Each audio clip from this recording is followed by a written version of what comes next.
इसके अलावा इजराइल ने लगातार वेस्ट बैंक में हमला जारी रखा। वेस्ट बैंक में सरकार है पीए की हालत यह है पैलेस्टीनियन अथॉरिटी की कि पहले एक नियम था, कल तक एक नियम था, जिसमें जो लोग गिरफ्तार हुए हैं या जो लोग मारे गए हैं इजराइल के खिलाफ लड़ते हुए, ऐसे लोगों की फैमिली को अच्छा खासा इमदाद दिया जाता था, मदद दी जाती थी, उनको कुछ पैसे हर महीने दिए जाते थे।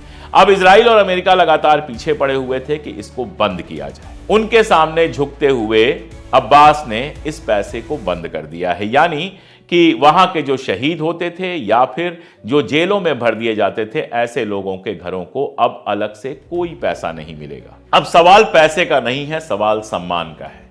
जब उनको पैसा दिया जाता था, पैलेस्टीनियन अथॉरिटी उनको पैसा देती थी, इसका मतलब यह होता था कि वो उनको रिकॉग्नाइज करती थी कि फलस्तीन के लिए ये लड़ रहे हैं। इजराइल और अमेरिका को यही बुरा लगता था और अब्बास ने अपने हथियार डालते हुए, अपना सर झुकाते हुए, जमीन पर अपनी नाक रगड़ते हुए अमेरिका और इजराइल की बात मान ली है और ये जो मदद मिलती थी सरकार से, वो मदद बंद कर दी है।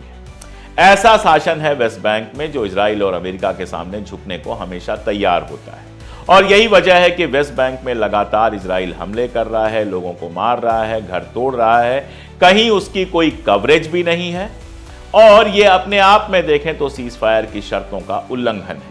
आप सोचिए, कल की ही खबर है कि वेस्ट बैंक में एक बुक स्टोर था जिसका नाम था एजुकेशनल बुक शॉप, किताबें बिका करती थी।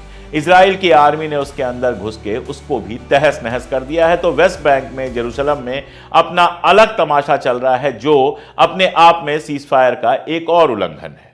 इन्हीं सब चीजों को लेकर लगातार हमास कह रहा था और अब उसने यह फैसला किया है कि शनिवार को वो किसी भी हालत में लोगों को रिहा नहीं करेगा। एक पॉसिबिलिटी यह हो सकती है कि शनिवार के पहले